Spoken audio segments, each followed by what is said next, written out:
Gente, eu vou abreviar, não por causa do Afonso, de maneira nenhuma, porque ele sabe. Vocês já viram, né? Vocês cuidem comigo. Mas porque muitas das coisas que eu ia falar aqui já foram ditas e revisadas. O que eu gostaria de deixar bem claro? Eu gostaria de dizer que, em geral, a gente tem 3 ações para combater a questão do feminicídio. A primeira delas... Ai, desculpa, eu sempre me esqueço de me apresentar. Meu nome é Helemar Stein Leitão, eu tenho 68 anos, até o dia 5 de abril. Me parece. Obrigada. Sou arquiteta, trabalho com a questão de envelhecimento, de reformas há muito tempo na minha profissão. Também faço parte do coletivo Metamorfose e do movimento Sociedade Sem Idadismo, e a gente tem desenvolvido um trabalho muito bonito, e mais importante que tudo é a questão do grupo que se reúne para fazer ações. E eu acho que isso é um fator muito importante. Então, assim, vou começar a revisar. A primeira ação que a gente tem que ir sobre as causas. Hoje a gente está vendo um processo em que as mulheres assumiram um protagonismo muito grande, as mulheres tomaram conta da sua vida. Eu me lembro quando eu era pequena, tinha os grupos de mulheres e de homens. E eu adorava ficar no grupo dos homens, porque a conversa era muito melhor, era muito mais bonita, era muito, sabe? E as mulheres ficavam conversando de casa, sei lá, de filho. E assim, eu nunca fui uma guria moleca, eu nunca quis ser homem. Eu queria ser uma mulher com as mesmas oportunidades que os homens tinham. Por que o meu irmão podia fazer um monte de coisas e eu não? Então eu sempre fui muito... eu já fui feminista desde pequena, sabe? Questionando tudo isso. E eu me lembro que meu pai me deu um conselho, porque meu pai era educado com aquela coisa antigamente, ficava segurando as mulheres, mas... eu venho de uma família, eu tenho o privilégio de vir de uma família extremamente funcional. A gente tinha muito amor, muito respeito. Todas as coisas lá em casa eram decididas por sorteio. Eu aprendi a debater com argumentos com o meu pai, e se eu tivesse argumentos convincentes, a gente conseguia ganhar. A não ser, tinha os casos de cláusula pétrea. E que eu vinha e dizia, olha, e isso aqui, aí ele parava e pensava, tu tem razão, mas eu não quero. Eu disse, mas não é justo. Não, não é justo, mas eu não quero. Eu também aprendi que existem momentos na vida e que existem cláusulas pétreas. Nem tudo é justo, mas eu tenho que aprender a conviver com a frustração. Mas também eu aprendi a ter esse sinal, sabe, de, falou mais alto comigo? Não, quero saber. Não tem amor que resista a isso, sabe? Então, assim, eu nunca vi nenhum caso, eu nunca tive nenhum caso pessoal de violência, porque eu já afastava antes, porque eu tinha esse exemplo de casa. E aí eu fui me dando conta, há muito pouco tempo, que isso não era o normal das famílias. Não tinha casa aberta? Tu não tinha casa aberta, teu pai tinha? O meu pai tinha, não, depois eu tive as minhas. Né? Eu tirei, aí eu exerci, porque a vida é feita assim, a vida também é feita de frustrações. Não é assim, tu vai dar a liberdade total de tu fazer tudo. Então, assim, voltando, as mulheres hoje estão querendo fazer a sua vida, estão fazendo a sua vida. Aí meu pai me deu o seguinte conselho, minha filha, tu quer ser livre? Tenha a tua independência financeira. Primeira coisa, sabe? Porque daí tu vai poder decidir. Então, assim, a importância de se ensinar a questão da independência financeira, como lidar com o dinheiro para todo mundo. E aí eu entro para outra questão, chamando os homens, desde pequenos. O que se ensinava para o meu irmão? Tu é forte, tu não pode brincar de boneca, tu não pode fazer isso, tu não pode exercer as tuas emoções. Isso foi um peso, é um peso para ele até hoje. Então os meninos têm que aprender a brincar de boneca, a cuidar.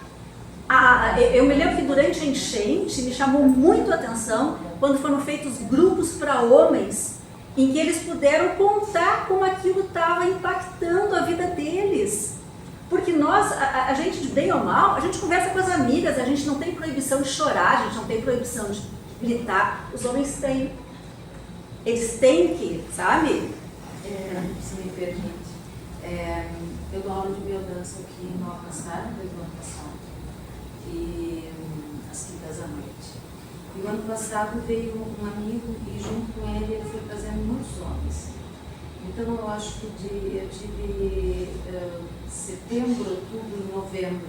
Cheguei a ter o grupo assim, meio metade homem, metade mulher, que é mais difícil, as mulheres buscam mais que os homens.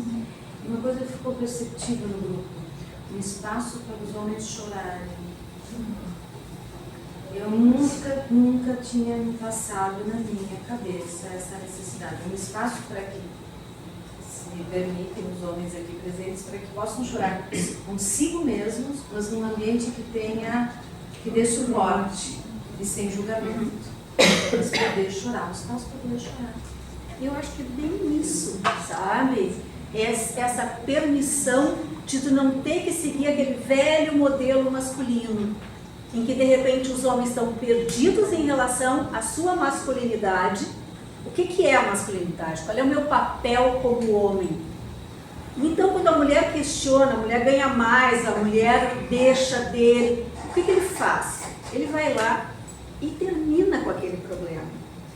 E aí eu vou para a segunda parte, que é a questão da punição, né? Que tem várias maneiras, pode prender, pode fazer, mas tem uma que me chamou muito a atenção, que são grupos de apoio para homens que cometeram violência na prisão. E esses homens chegam lá, em geral, não achando que eles fizeram algo errado.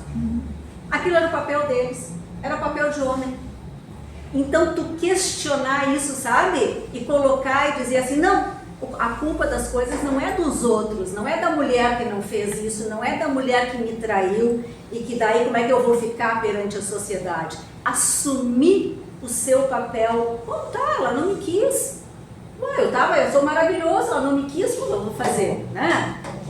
Então, isso tem um grau de sucesso super grande em vários estados que estão usando, e eu acho muito interessante, porque a questão principal, a mulher consegue uma proteção na polícia, o que já é difícil, porque a brigada não está preparada, a polícia não está preparada, não tem delegacia da mulher, tá, uma minoria consegue. Aí tu tem o cara quando vai se aproximar. Mas daí o cara ali, eu quero ver o filho, eu tenho a chave da casa ainda, eu consigo entrar.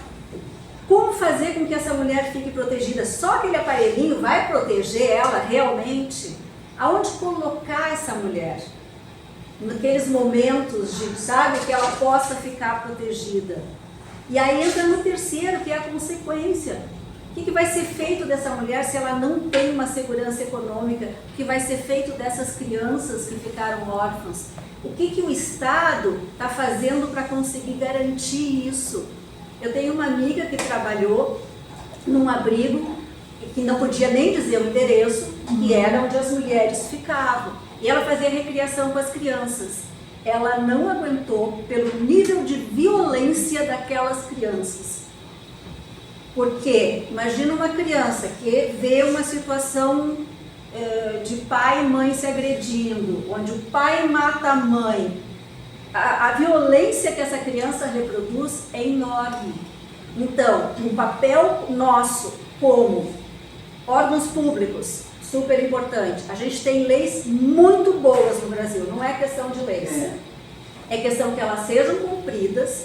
É questão de nós, como sociedade, nos organizarmos em grupos que possam fazer pressão e dizer, olha, a gente quer isso, sabe?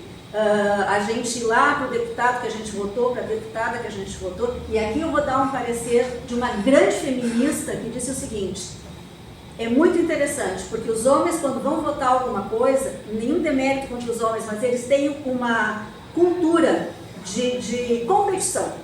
Eu vou mostrar quem eu sou mais macho, sabe? Eu já vi vários amigos dizendo assim, eu botei o pau na mesa aqui, sabe? Porque daí eu vou mostrar meu argumento.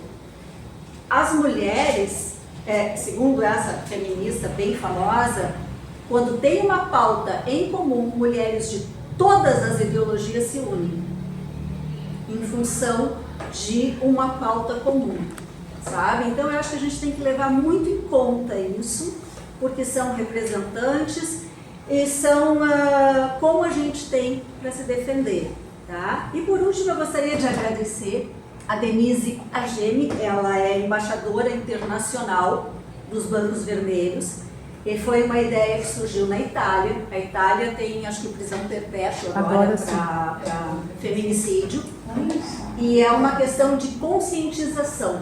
Então, os bancos estão se espalhando por todo o Brasil. Tem um instituto também em Pernambuco, se não me engano. E é só em hospitais? Não, em praças, na praça, praças, em locais. Sim. Porto Alegre está instalando a partir de hoje em várias praças, em várias ruas. Em Arroio dos Ratos, tem vários locais. Se tiver um banco, é só pintar na cor, e aí então eles só pedem que coloque o número de telefone, tal, que é uma questão de conscientização. Minha conta eu não posso fazer. Então eu acho que é uma questão da gente ter muito claro isso, e eu quero que todos os homens aqui presentes, que eu sei que têm consciência, mas que pensem a respeito. O papel, esse debate tem muito a ver com os homens. E os homens têm que ter consciência. Aquela coisa assim, as mulheres educam os filhos, mas e os pais? E os pais? Quem é que vai dizer, meu filho, olha ali a guriazinha, sabe? Vai lá, pega a guriazinha, tu é macho, tu é... E os pais?